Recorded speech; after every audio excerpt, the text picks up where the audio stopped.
Welcome to Opera San Jose Talks about Moby-Dick.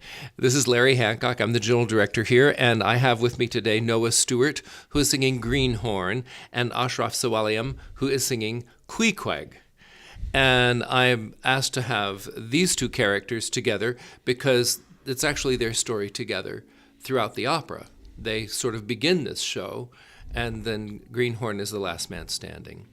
And so I thought it'd be fun to have these two. And sure, we've had lots of good talks so far, by the way, guys. And we don't try to stick to business. I like to know personal things about the artists, and the public likes to know personal things. And it's one of the few opportunities that I actually have the chance to sit with artists and talk to them. So it's one of my favorite things is when we do our little podcasts. I always look forward to this time. Everything is marked in your bio because I'm dyslexic and my eye has to be drawn to the right place. Yeah, of course. And as you can see, the whole page is marked. The whole page is yellow highlights. You have sung everywhere and a great deal of work in England. Yes. And did you start out there? No, most people think that I actually am from the UK, which is not true. I'm from Harlem, New York. I read that. Yeah, and you went to the Harlem School for the Arts. I went to the Harlem School for the Arts, yes. And Juilliard. And Juilliard. But most importantly, I went to the LaGuardia High School, which is the fame, I want to live forever. The first, the fame, which is the first arts high school that we had in the country. And I went there and that sealed my fate for music forever. Yes. Well, that was a good fate to seal. Yeah. Because it's lovely.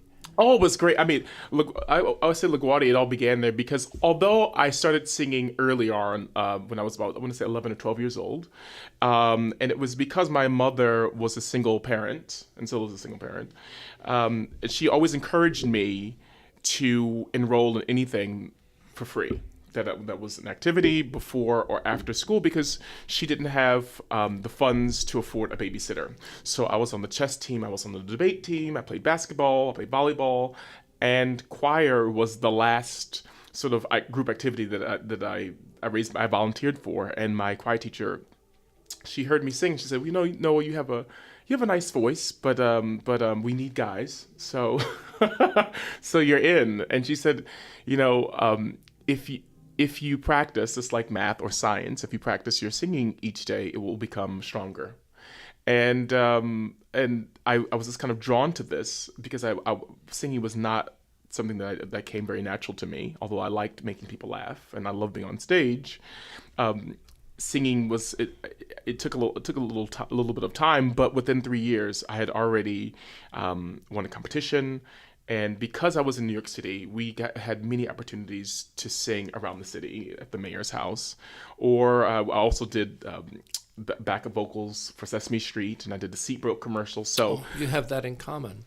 Yeah, we'll get to that. Good time. Yeah, and so I was really lucky and to be kind of thrown into the world of music. And so I was equally at home in Bach, Schubert, or Ain't Misbehavin' from Broadway, or Hair. Everything, music was music. And it wasn't until I was at high school and then Juilliard where I really focused on opera. But at the time, I was just kind of groomed to sing everything.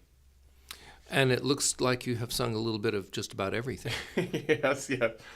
So Ashraf and I just had lunch together. First time we've had more than a 2-minute conversation in the canteen. And it's your fault. You hired me for 2 very involved roles this year, so I'm always in rehearsal.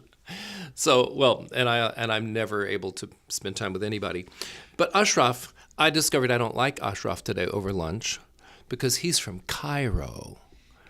And all my life, I have wanted to go to Egypt since I was a tiny child. And he's lived there, has a house there, and singing all over the damn place, mostly in Southern California. Lots of work down there.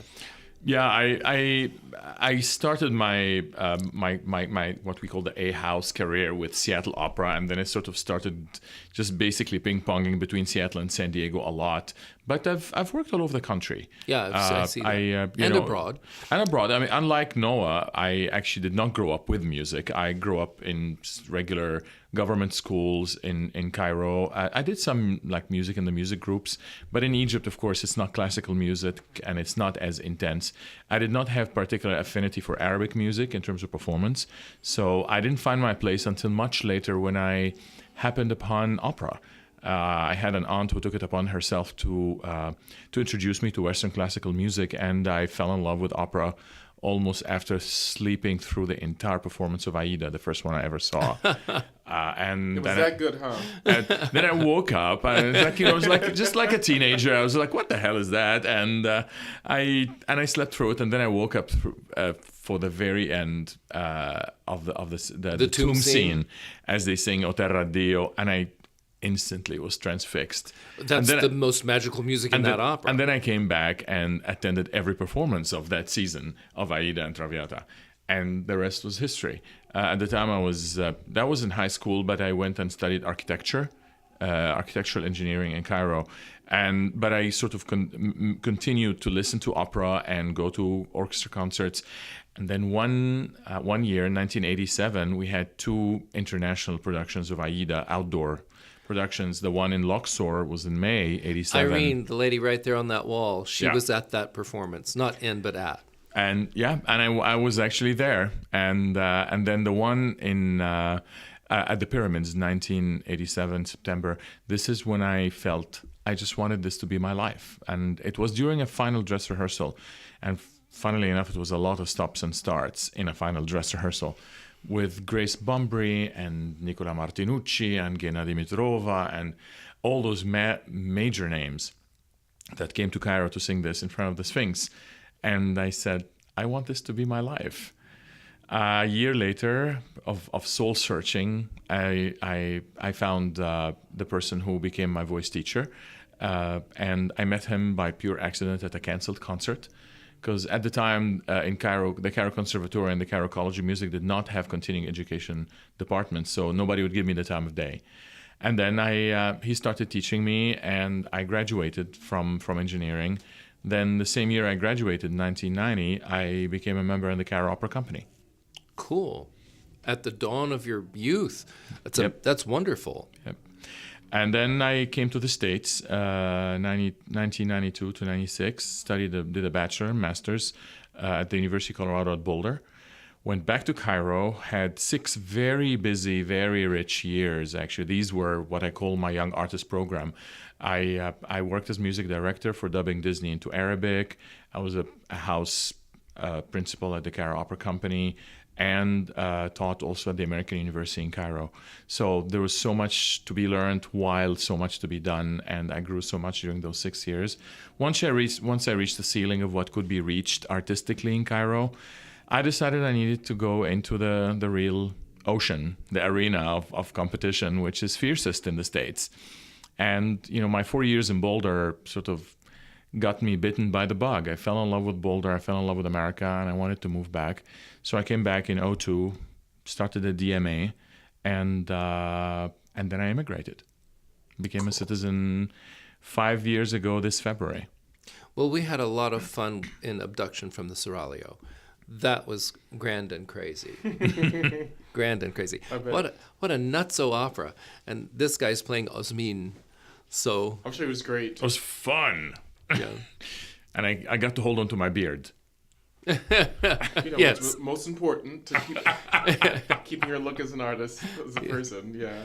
Well, that's when I was a student. I never sang on a professional stage, but as a student at university, I was in every opera, and they insisted in putting me in overall curls. So I had to go to the theater 2 hours before my makeup call while they set and dried my hair. Yikes. Wow. And then I went and was in a production of Funny Girl with Lainey Kazan.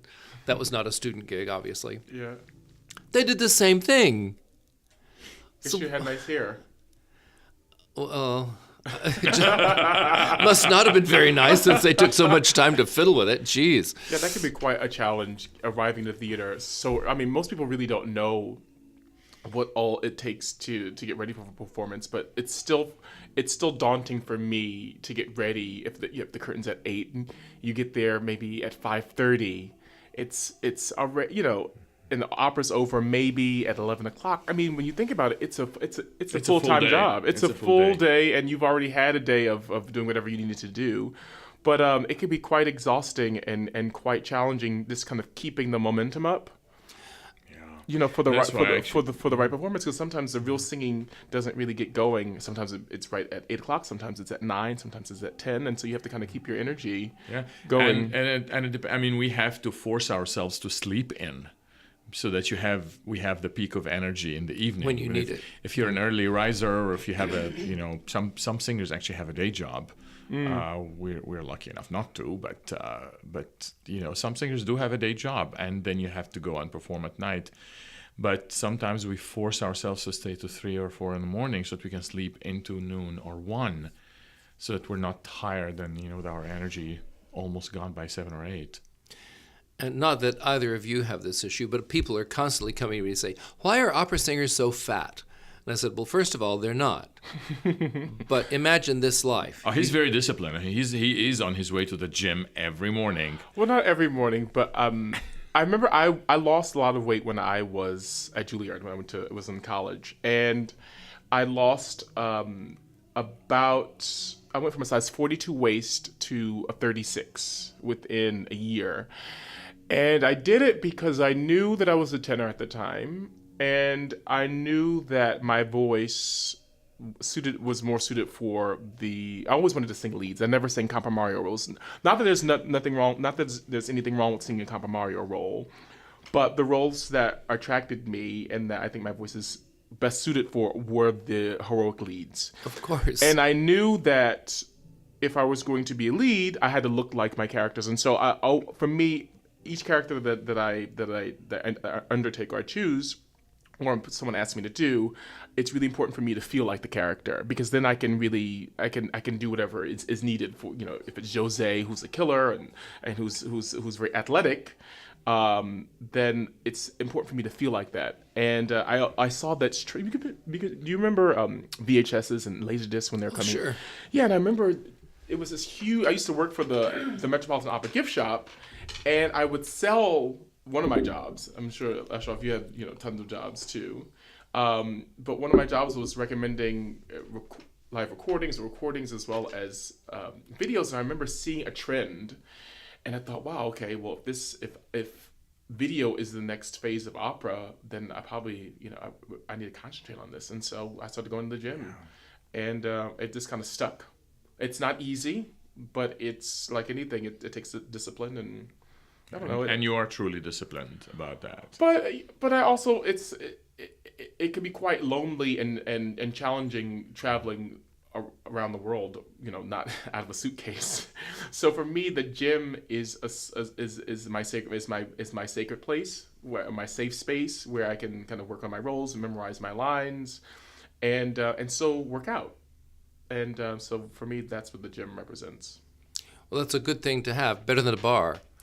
Yes, liquor and the voice don't really mix. No, they don't mix at all. Not at all. But when my friends ask me about people being heavy, it's you get off work sometime between 11:30 and 12:30 at night. Yeah.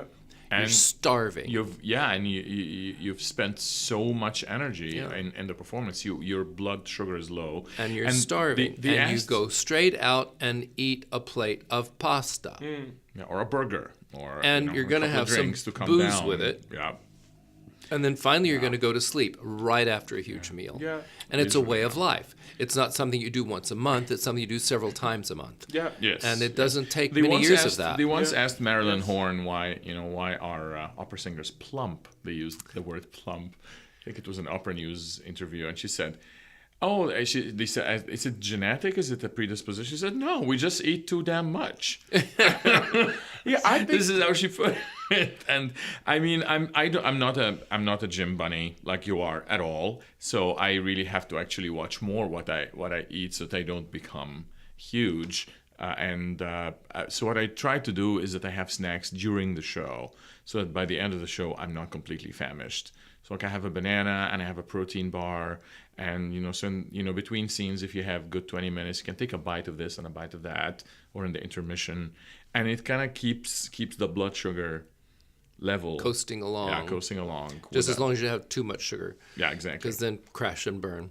But I also think, I mean, not to harp on this, but in terms of the eating, you know, the eating kind of conversation, when you're singing, if you think about it, your mouth is open and sound is coming out. It's coming out of your mouth. It's coming out of somewhere. And so it's almost like talking a lot. When you're finished talking, you want to. It's like if you're out with your friends at a cafe, you talk, and you have a sip of coffee or a sip of tea. So the fact that you've been talking for 3.5 hours, when you're finished, you want to replenish the orally. Thing. Yeah, you want the oral energy. Yeah, or do you kind of want to reverse the action? And the first action is usually eating or drinking. Yep, singers are very oral.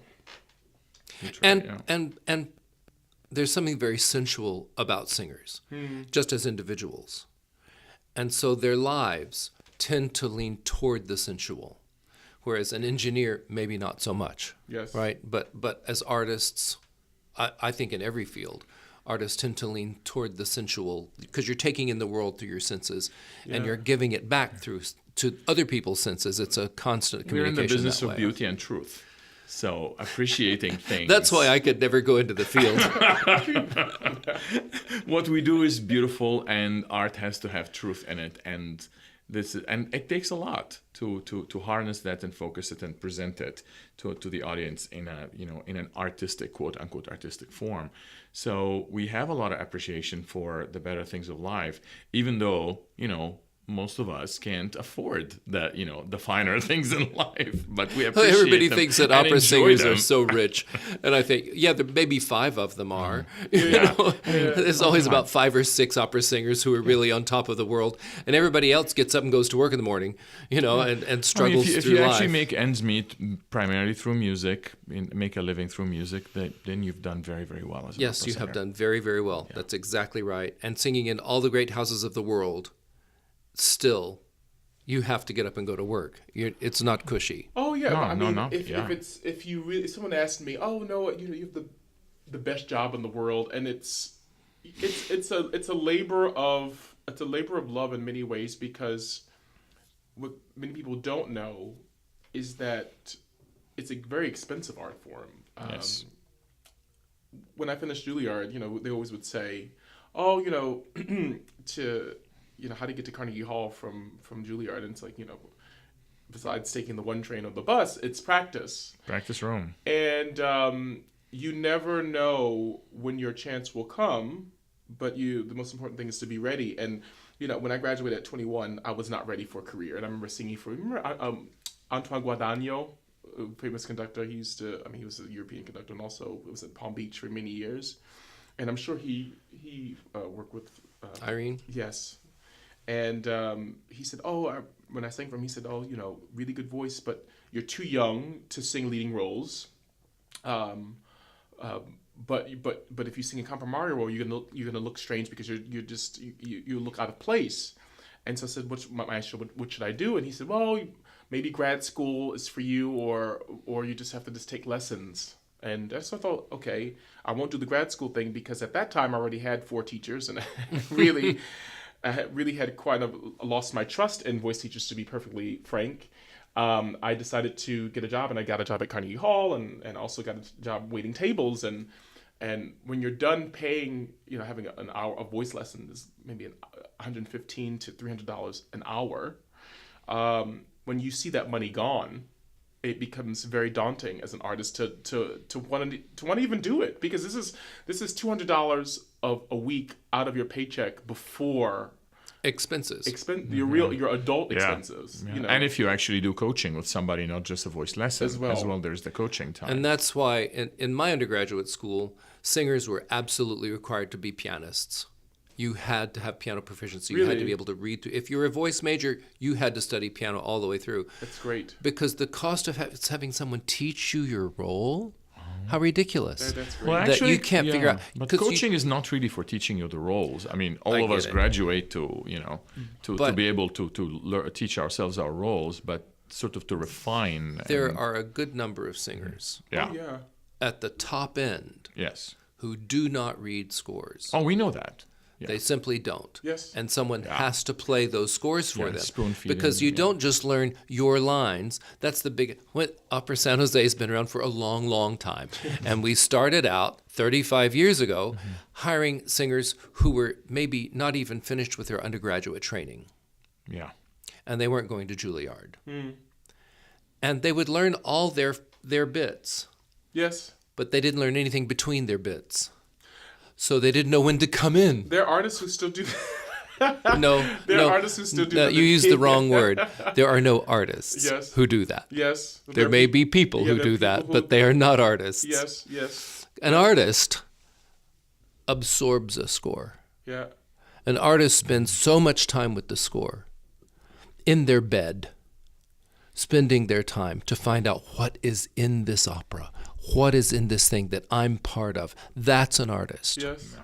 Leonie Rieseneck was an artist. Oh, absolutely. Okay? Yeah. Absolutely. And because of Irene, I was Irene's chauffeur, basically. I was her graduate assistant at San Jose State. Oh, I didn't know that. I was the first hire at Opera San Jose.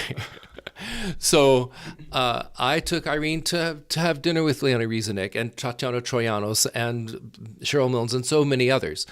And I got to hear them talking. Of course, they never talked about business. They talked about each other and their children and all that kind of thing. But little pearls would land on the table. Of course. And I was, as a voice student, I was grabbing pearls. And what I understood was if you're going to be a successful artist of any kind, and I mean any kind, you have to be a person who is content to be alone for 6 hours a day.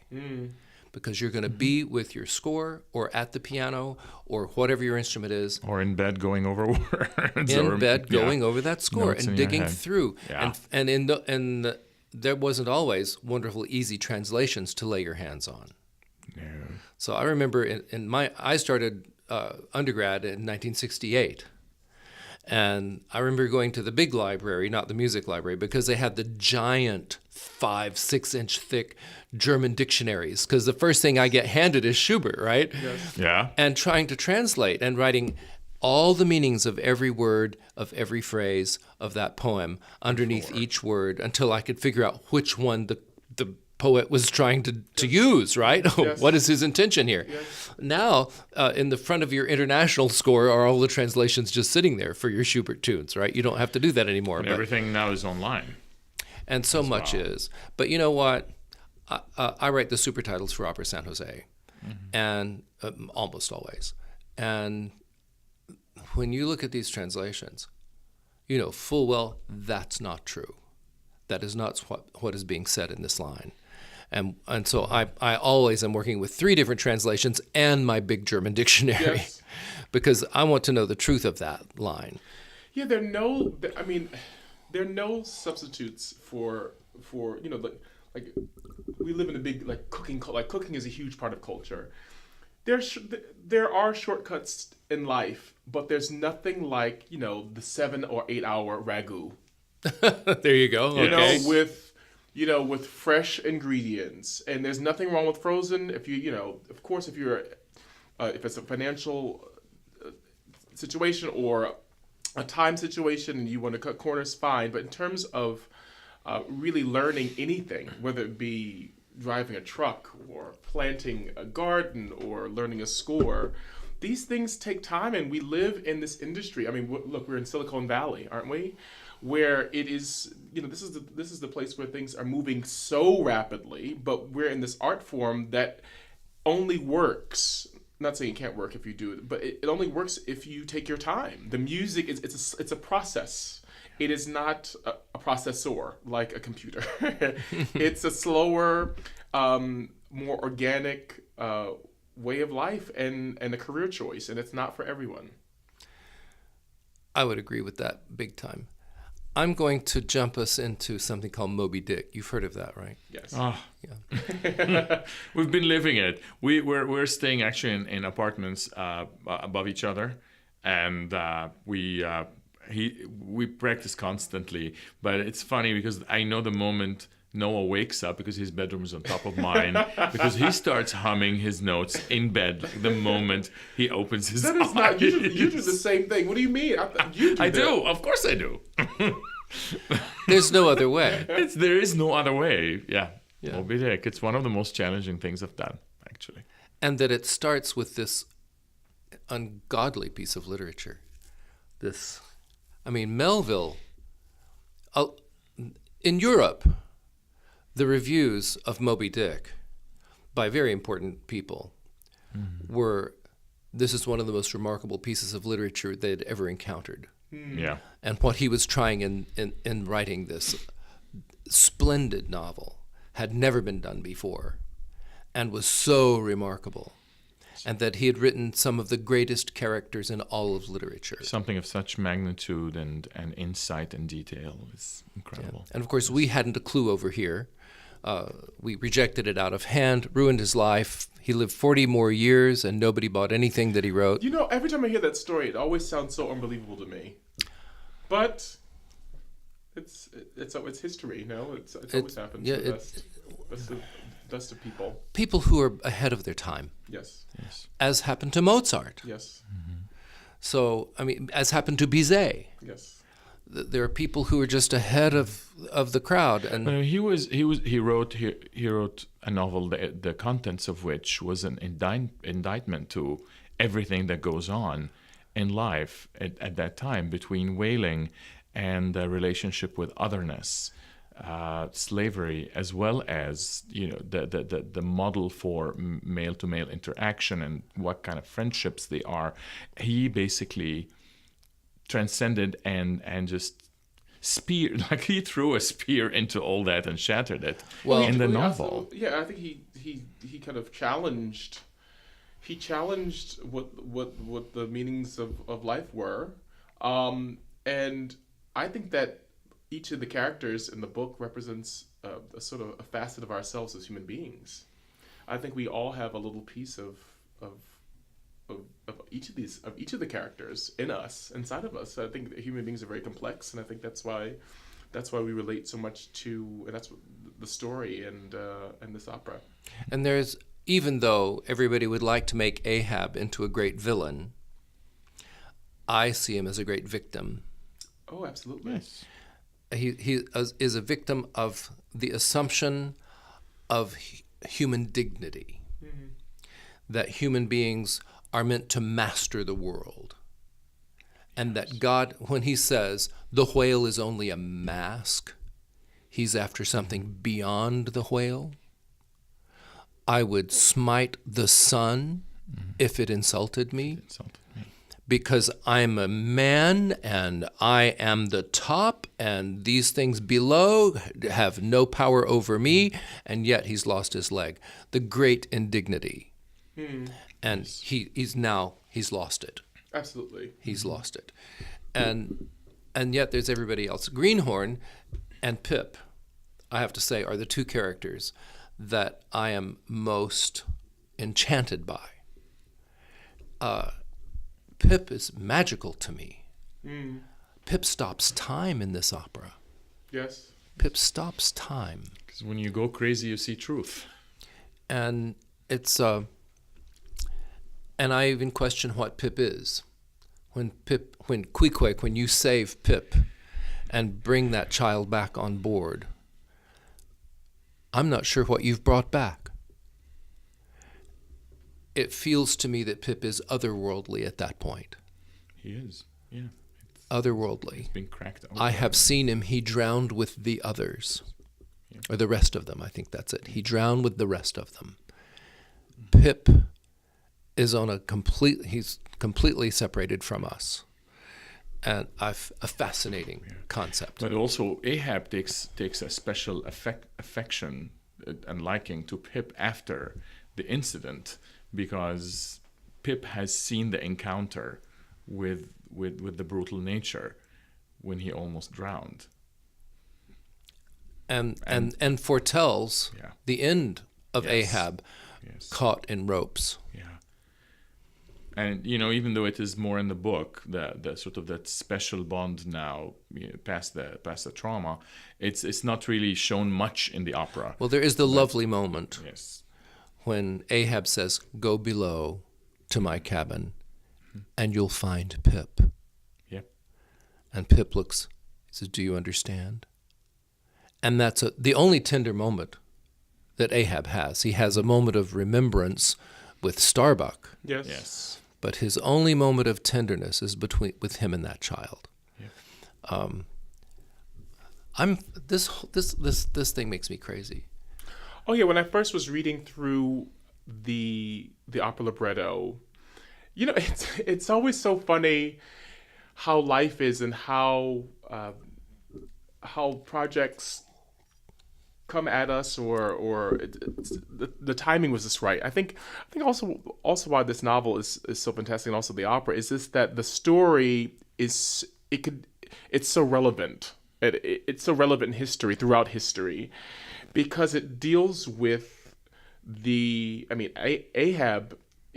He's obsessed, but I think, we're all obsessed. We can all be obsessed. We all want perfection, I think, or strive for it. And I think You're wrong. And I think that he, I think that, I think that he, when you're so, I think that when we're so focused at our goal, or we all have goals, look at like New Year's just passed, what are your New Year's resolutions? Everyone has these kind of these goals, and I think sometimes we can get quite lost in being so focused on getting that promotion, or having two kids in this, and then your life will be okay. It's always like, okay, Ahab, then if you did catch Moby-Dick, then what? Would you be a happy guy? But he's so unrelenting in his obsession that he doesn't see anything or anyone around him. This is the thing that's so fascinating, because I'm thinking this could be anyone. This could be any one of us. I mean, that's Holding on to grudges is an age-old problem. But it's not so much a grudge. I think it could be a goal. It's like it's an opera singer. It's like someone said, "Oh, Noah, you're a tenor. When are you gonna be done your career?" And I said, "Well, I hope to have my voice for a long time." But he's like, "Oh, when are you gonna let it?" Some people just need to let it go. And it's, You're a bit young to even think about that. No, but it's comparable to Ahab. He just can't. It's not so much a grudge. It's just the hope, obsessiveness. Yeah. Do you know what I think I'm hearing?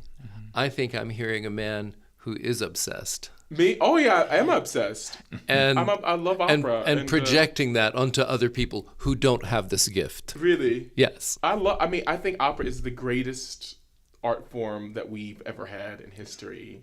And I think Moby-Dick is huge in its storytelling and huge in its characters, and the score lives up to it in every way. It's overwhelming. It is overwhelming. I mean, to me, to watch it is overwhelming. It is overwhelming to be part of it as well. It would be much more I mean, really, to be cast in it. Yes. That's a whole different. But to me, there is a lesson to be learned, to differentiate between what is to hold on to and what is to let go of. It's a lesson in the consequences of not letting go of certain things. And it's important actually in careers like high skilled careers like the arts or medicine, or that to be a bit obsessive about that. And of course you have to have a bit of if you're going to get there, you've got to be obsessive. Yes, absolutely. And most of us end up with no personal lives because of that. But on the other hand, you can obsess with being hurt by someone. In this case, a whale, or it could be an ex, or it could be a boss or a colleague who wronged you, and you sort of you focus and you get consumed by your rage against that perceived injustice or actual injustice, and it can destroy your life. Just yesterday, a psychologist, retired, was addressing the Friends of Opera about Ahab, and they were talking about what's going on with him, and that's exactly what it was. He gets caught in this fugue of hatred and the need for revenge and the need to control that which actually controls him. It's a personality type, but it's thrown into an extreme which is called madness. Oh, absolutely. So he is insane. And we watch the progress. he arrives on that ship already crazy, Yes. but he reveals it over time until finally at the end he's gone. But I mean, he The has man the is gone. chops of a tyrant leader. He knows how to rally people, how to poison their minds with a perceived fear and a perceived great evil to get them all to be the arms and legs. And he knows he's for won his- over everyone except Starbuck. Yeah, And now he sets out to how to win over Starbuck. yeah. The one who wouldn't drink the Kool-Aid. Yeah. The one who wouldn't drink the Kool-Aid. Yes. The grog. Yeah, the grog. Exactly. Yeah, he actually refuses to drink the grog. I think From the it's grog. enormous insight on the part of Jake. Actually, it was Jake who said, "Can we not have Call Me Ishmael until the last statement of the opera?" And Gene Scheer said, "Sure," right? Mm-hmm. But that teaches us this huge thing.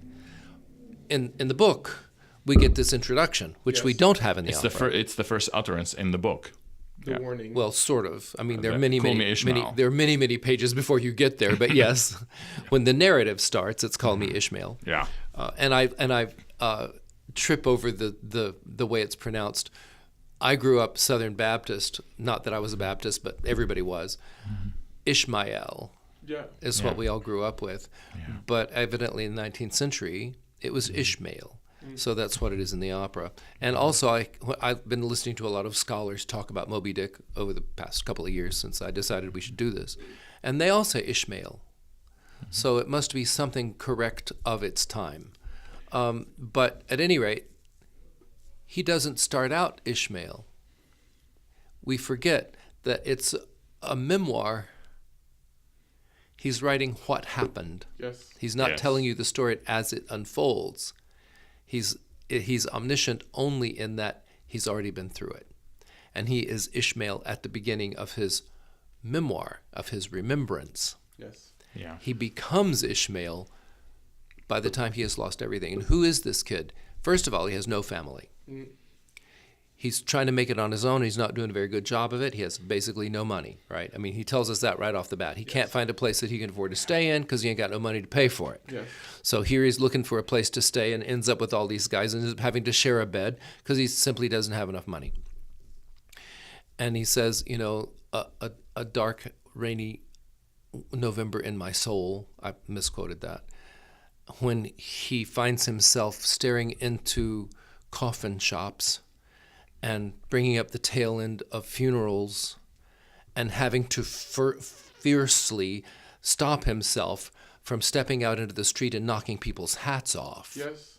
And when he finds himself in this position, so that means this ain't the first time, Yeah. he goes to sea. Yeah. Because he has nothing on land. He has nobody. He's alone. He's going out to sea to find himself. And actually, I think he's going out to sea to find somebody, to find a community, to find something he feels part of, because he's clearly alienated here. And what is the apex of the romantic ideal in literature is the alienated individual. That's the whole point of the whole period. The one who's different. Yeah. The other. The alienated guy, the other, who has no means of reaching in, but who needs one. So he finds a place, a handful of people, 20 some odd guys on board the ship. Yes. They're going to be thrown together all the time, and he's never been whaling, but he's been to sea before, so here he is. And at the end of this thing, the one person he loves is Queequeg, who loves him. And what has happened? He's lost everything. Alone on a coffin in the ocean for 2 days. Yeah.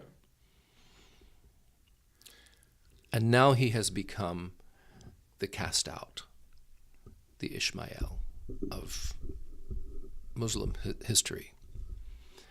It's, I should say, Arab history.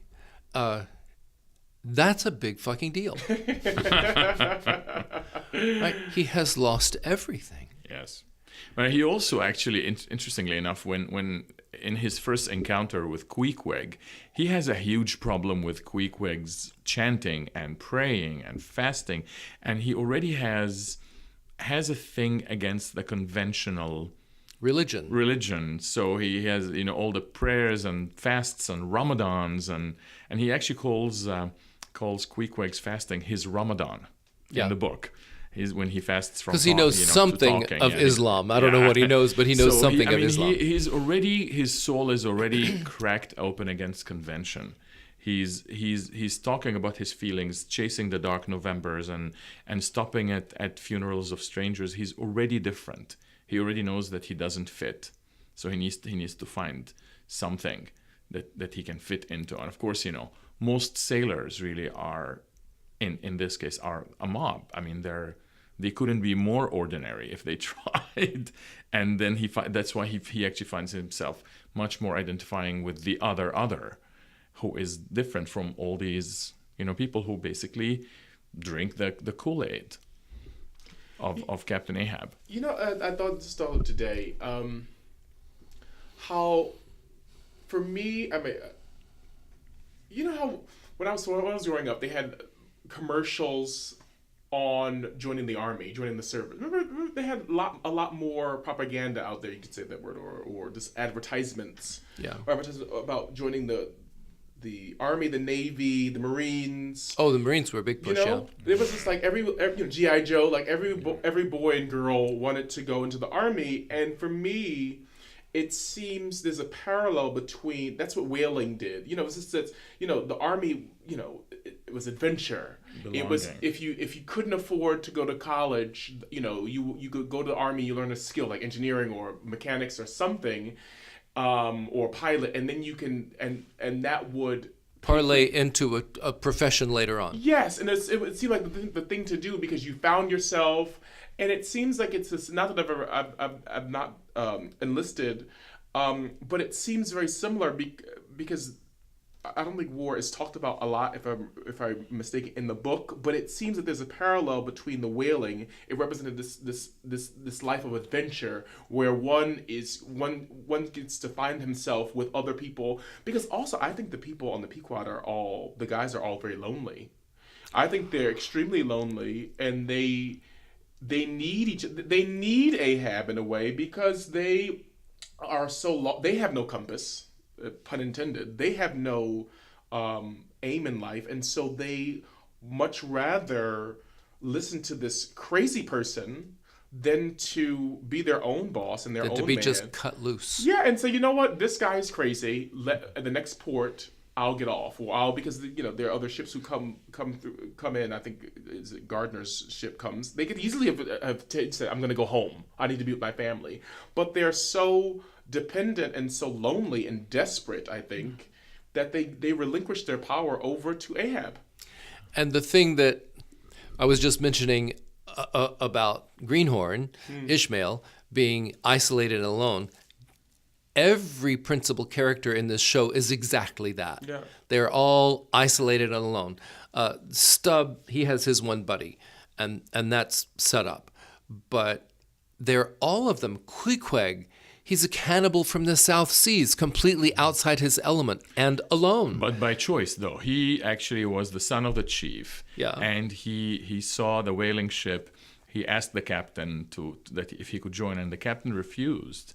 So he takes a canoe out and holds on to the rope of the whaling ship and forces the captain to take him on board. So that was actually a choice. He already had, a place in society and people and a culture that he belonged to.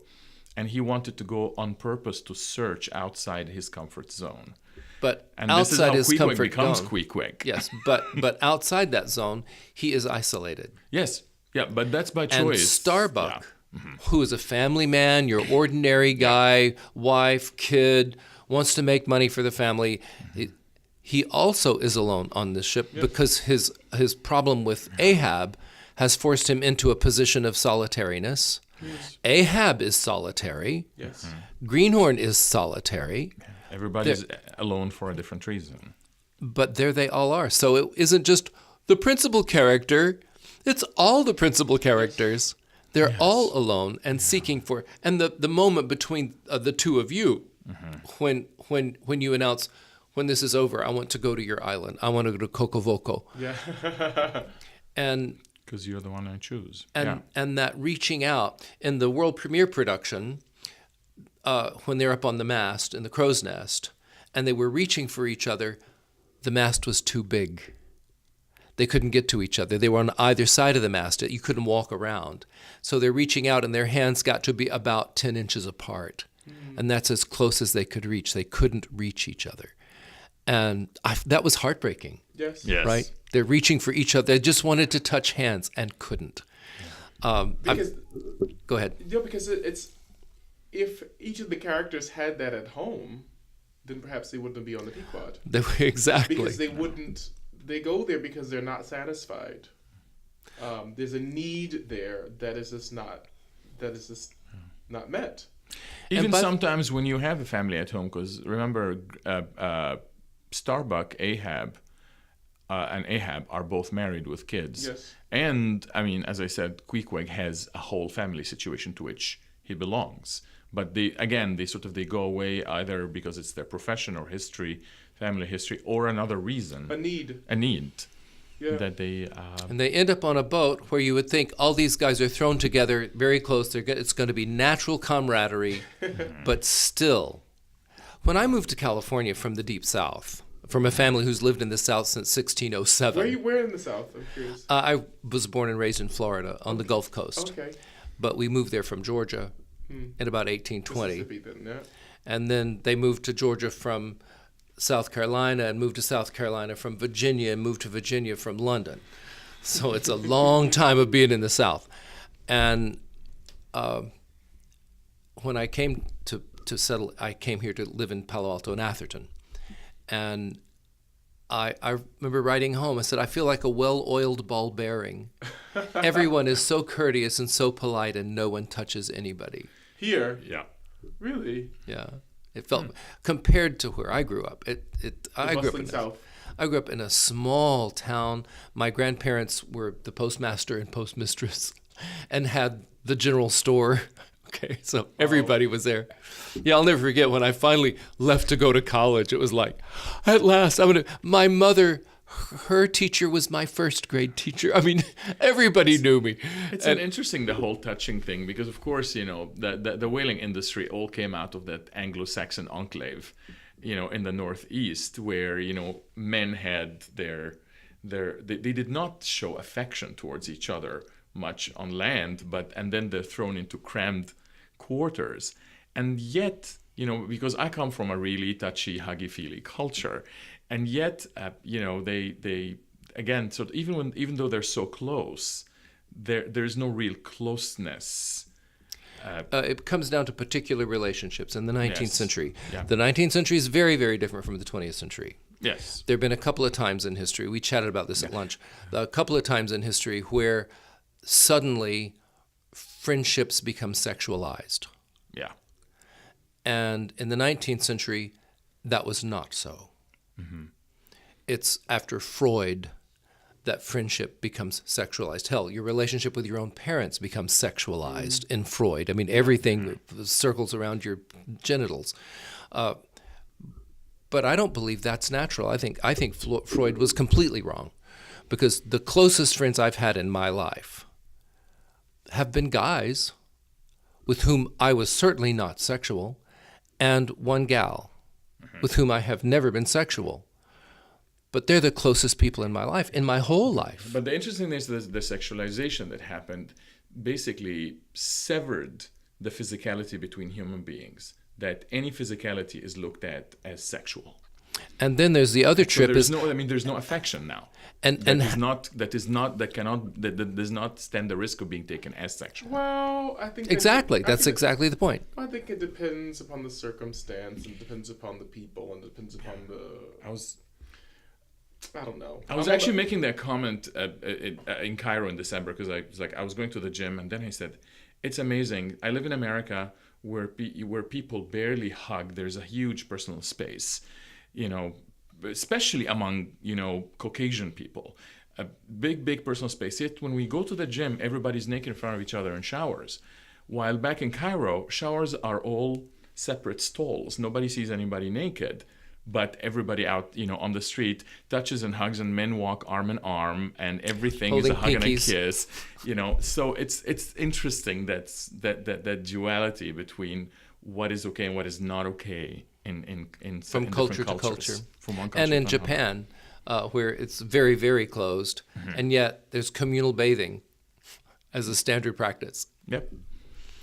No, it's we have, Western culture has gotten all caught up about sexuality, all caught up in it, and it's like the most important thing in your life, except it's not.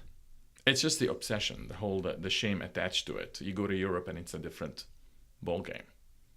I think it depends. I think everything is relative, and it depends where you are in America, where you are in Europe. I think where you are, different towns, different cities have different ways of life, and I think it's just. I think we can't be so specific. I think we have to be careful, and we have to just. Wild generalizations don't apply. I think we have to be very careful with that. I think. But I will say that one of the things I'm really enjoying about this production and Moby-Dick is the camaraderie. In a traditional romantic, La Boheme or Marriage of Figaro, you don't see guys around. The first day in rehearsal, I was so excited because I heard 4 other tenors, singing A flats and singing A naturals and singing B flats.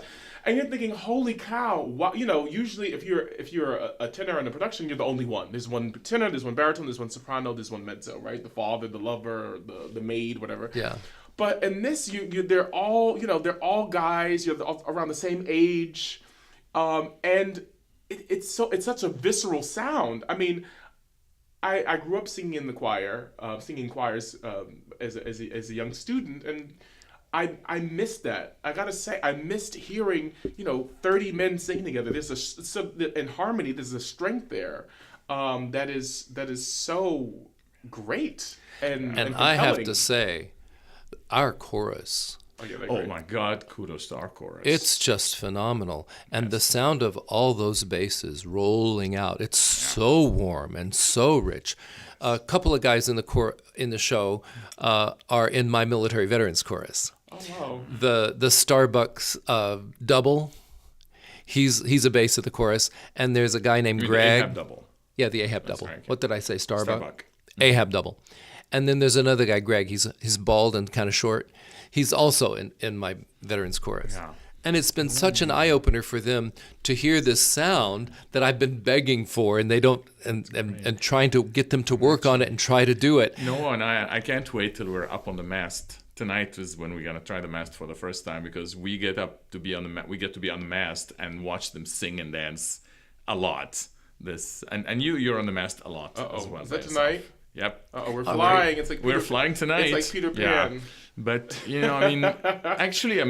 something I wanted to talk about in terms of Queequeg's sort of level of evolution as a character, and acceptance and loving of otherness. He reminds me very much of a character that is associated with the Bay Area in Armistead Maupin's Tales of the City. Mm-hmm. And he, to me, is kind of the male version of Anna Madrigal. Oh. That transsexual character who is all loving, all benevolent, all accepting of everybody and all the others, because of course she represents the ultimate otherness, at least within this culture. Well, certainly when that book was written. Yeah, and he takes somebody under his wing, like she takes Michael Tolliver, and he teaches him and shows him through love and benevolence and acceptance a way to find himself. And that's what I find most special about Queequeg's relationship with Greenhorn / Ishmael. To me it was an immediate parallel, especially when I spoke with Kristine McIntyre, our director, about the background and the psychological makeup of the character. I immediately thought it's Anna Madrigal. And that friendship transcends the traditional Western idea of male friendship. There is vulnerability, and then there is tenderness, and even there are overtones of maybe homoeroticism that doesn't matter if it's fulfilled or not. It really isn't. But it's not what we think of as the traditional male-to-male friendship, nor is it homosexual. It's somewhere in the middle, and that's what Melville was after. It's just to break all the norms and preconceptions about humanity and, he was this sure particular special friendship. Ticked off at the Christian faith. And he grinds a lot of axes in in your that. aria. Yes. In your aria, when you're talking about Queequeg, who's sitting there holding Pip in his arms, who he just saved from drowning, and he says, and when I discovered that Christian charity is simply empty courtesy. What's the line? Well, he said. I mean, the first it says, this is Christian kindness and mercy. This is how you treat. Actions speak louder than words. And although this boy has been lost at sea, we got him. Put him on the boat. We got to get back to work. It's a machine. And he says, would I rather have? I'd rather have a pagan friend than the Christian friend at this point. And at the end of Act 1, we see Greenhorn gets a glimpse, a slight glimpse. And for me, it's like life. It's like you just mentioned when you left home. It's like when you leave home for the first time, go to the city. It seems like this big magical place and it's so exciting. But you also see sometimes the unfortunate things that happen in the big city. Homelessness, poverty. People get forgotten, and at the end of Act 1, Greenhorn has that fantastic aria where he wakes up. And then for me, Queequeg represents. He's almost like I don't want to say he's a brother. He's a father. He's. I think the relationships with all the men in the novel and also in the opera are multidimensional. It's everybody's complex. There's no straightforward character. It's a father, character. son, uncle, brother. They're all the male relationships I think are represented, and it's that's the beauty of art, is that it's subjective and everyone can relate to each facet of each of the characters' personalities. Well, gentlemen, it's been a great joy, but we have to stop because I have Stubb and Pip outside the door. They're waiting. So thank you for making time. Thank you, Larry. It's been really pleasure. special to sit and talk. And as I've said, I never have a chance to even to meet and spend time with artists, and it's been a real pleasure. And I was very pleasantly surprised when I knew that it was Noah who was going to be my Greenhorn, and You're like, oh, not that guy. We've bonded over this. Hugely, I gained a wonderful friend, and I'm so looking forward to our performances. Get out of here. You're Well, amazing. I'm so excited about seeing what's going on. And my calendar does not tell me we have a thing in the theater tonight, so I better check the revised schedule. There isn't singing. We're just doing the mast. Tonight. Oh, a special thing just for the mast. Yeah. Got it. All right, guys. Thanks a bunch. Thank you. Bye.